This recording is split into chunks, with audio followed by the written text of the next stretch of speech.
Para saudara dan saudari yang Tuhan cintai, selamat pagi dan selamat bertemu lagi dalam Renungan Harian edisi hari Senin, tanggal 15 Februari 2021. Mengawali hari yang baru ini, kita hendak mendengar dan merenungkan sabda Tuhan. Marilah sebelum kita mendengar dan merenungkan sabda Tuhan, kita berdoa. Dalam nama Bapa dan Putra dan Roh Kudus. Amin. Allah Bapa Maha Rahim, semoga kami semakin mengenal diri kami. Ajarilah kami saling membimbing dan mengasuh, sebagaimana putra dan putri sebapa yang menyayangi umat ciptaannya. Bersabdalah ya Tuhan, kami siap untuk mendengarkan. Semoga sabdamu yang hendak kami dengar dan kami renungkan untuk mengawali hari yang baru ini sungguh semakin menjiwai seluruh kehidupan kami. Terpujilah Engkau Bapa, Putra dan Roh Kudus, kini dan sepanjang segala masa. Amin. Para saudara dan saudari yang Tuhan cintai, sabda Tuhan yang hendak kita dengar dan kita renungkan untuk mengawali hari yang baru ini, hari Senin tanggal 15 Februari 2021, diambil dari Injil Markus pasal 8 ayat 11 sampai 13. Tuhan sertamu. Inilah Injil Tuhan kita Yesus Kristus menurut Santo Markus.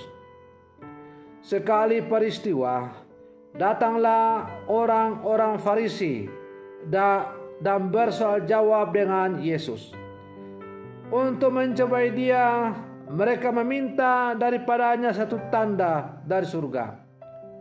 Maka mengeluhlah ia dalam hatinya dan berkata, "Mengapa angkatan ini meminta tanda? Aku berkata kepadamu, sesungguhnya kepada angkatan ini sekali-kali tidak akan diberikan tanda." Ia meninggalkan mereka. Ia naik pula ke perahu dan bertolak ke seberang. Demikianlah Injil Tuhan. Para saudara dan saudari yang Tuhan cintai,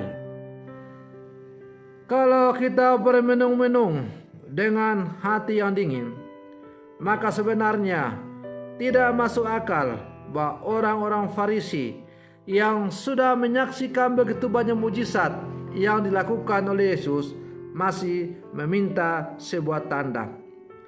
Tetapi itulah yang dilakukan oleh orang-orang Farisi. Mereka masih mau mencoba Yesus dan meminta tanda dari surga. Sebenarnya mereka tidak lagi membutuhkan tanda, namun karena hati mereka tidak terbuka terhadap anugerah dan keajaiban yang dilakukan oleh Allah melalui Yesus, itulah yang membuat mereka masih ingin meminta bukti yang real dari surga. Atau dengan kata lain, mereka iri hati. Sesuatu yang tidak dipenuhi oleh Yesus bukan karena dia tidak mau dan mampu, namun karena dia ingin mengajarkan kepada mereka untuk mulai beralih dari cara berpikir mereka yang cenderung berfokus pada bukti fisik ke arah sikap iman dan pengakuan akan Tuhan. Sejatinya Allah telah menganugerahkan berlimpah kebaikan dalam hidup, baik kecil maupun besar. Maka itu sudah menjadi tanda yang luar biasa bagi kita bahwa Tuhan itu adalah sungguh luar biasa. Para saudara dan saudari yang Tuhan cintai, permintaan orang-orang Farisi supaya Yesus memberikan tanda menunjukkan ketidakpercayaan mereka. Tanda memang memiliki fungsi menghadirkan sesuatu untuk membantu kita merasakan dan meyakini sesuatu. Yesus menolak untuk memberikan tanda karena ia mengetahui bahwa mereka tak memiliki niat yang sungguh untuk mengenalnya. Sekalipun sudah melihat banyak tanda-tanda yang dibuat oleh Yesus, hati mereka tetap keras membatu karena mereka iri hati. Para saudara dan saudari yang Tuhan cintai, dalam hidup kita sehari-hari sebagai orang-orang beriman yang hidup zaman sekarang, kita pun mungkin bergumul dengan tanda-tanda yang dapat meneguhkan iman kita. Namun terkadang kita beriman bukan pertama-tama karena tanda-tanda, tetapi oleh sabda yang keluar dari mulut Yesus. Artinya, bahwa hendaklah iman kita kepada Yesus bukan terjadi karena Yesus itu melakukan hal-hal yang ajaib, tetapi iman kita kepada Yesus adalah iman kepada pribadi Allah Tritunggal Maha Kudus. Dalam hal ini adalah Allah Putra. Bahwa kalaupun Yesus kemudian tidak melakukan tanda-tanda mujizat, maka itu tidak mengurangi iman kita yang mendalam kepada kita. Mujizat-mujizat yang dilakukan Yesus bukanlah tujuan utama dari iman kita, tetapi hanya sarana untuk semakin menunjukkan bahwa Yesus itu adalah Putra Allah yang telah menjelma menjadi manusia. Para saudara dan saudari yang Tuhan cintai, bisa jadi dalam kehidupan kita sehari-hari, kita juga mencontoh teladan hidup orang-orang Farisi yang masih suka meminta bukti atau tanda dari Yesus. Seakan-akan kalau Yesus tidak memberikan tanda lagi atau bukti mujizat kepada kita, maka iman kita akan luntur dan hilang. Kalau demikian, kita tidak lebih daripada orang-orang Farisi yang hanya percaya kepada Tuhan berdasarkan bukti-bukti fisik. Kalaupun kemudian Tuhan telah memberikan banyak tanda, tapi orang-orang Farisi masih saja tetap tidak mau percaya kepada Yesus. Kenapa? Karena mereka iri hati. Sebenarnya dari lubuk hati mereka yang terdalam, saya dapat mengatakan bahwa mereka sebenarnya mengetahui dengan benar bahwa siapakah Yesus itu.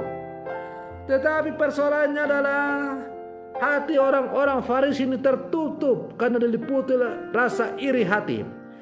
Mereka iri hati kepada Yesus karena Yesus telah mengambil alih peran mereka sebagai seorang tokoh agama. Status quo yang selama ini mereka nikmati sebagai orang yang terpandang sebagai tokoh agama kini tergeser oleh Yesus. Orang tidak memandang mereka lagi, tetapi orang berpaling kepada Yesus. Maka mereka kehilangan status quo dalam kehidupan. Bukan itu saja, mereka juga kehilangan piring makan, karena selama ini mereka menggantungkan seluruh hidup mereka dari persembahan-persembahan yang diberikan oleh orang atau umat yang datang kepada mereka. Para saudara dan saudari yang Tuhan cintai, oleh karena itu, karena hati orang-orang Farisi ini diliputi oleh rasa dengki dan iri hati, maka hati mereka atau suara hati mereka tertutup oleh iri hati itu, sehingga meskipun mereka mengetahui siapa itu Yesus, tapi mereka tetap menolak dia karena mereka diliputi oleh iri hati.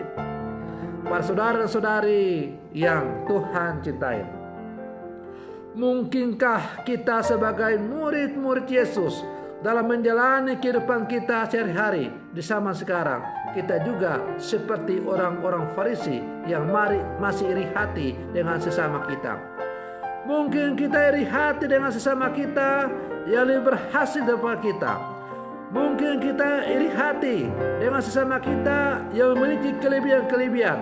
Lalu kita mau mulai menceritakan kejelekan-kejelekan dari sesama kita. Maka bacaan Injil hari ini mengajak kita untuk sungguh-sungguh merenungkan perjalanan hidup kita sebagai orang-orang beriman.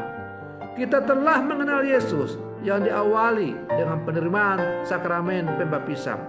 Dan dalam pengenalan selanjutnya oleh pendidikan yang kita terima dari keluarga, gereja, dan sesama kita semakin kita semakin dihantar untuk mengenal secara mendalam siapakah Yesus itu. Tetapi pertanyaannya sekarang adalah, benarkah Yesus telah menjiwai seluruh kehidupan kita sebagai murid-muridnya yang hidup di zaman sekarang? Maka marilah dalam kehidupan kita masing-masing kita terus berjuang untuk hidup sebagai murid-murid Yesus yang sejati. Semoga pengenalan kita ke Yesus semakin nyata dalam kehidupan kita, dengan selalu membawa damai sejahtera bagi sesama kita yang kita jumpai dalam kehidupan kita. Semoga demikian. Selamat pagi, Tuhan Yesus memberkati.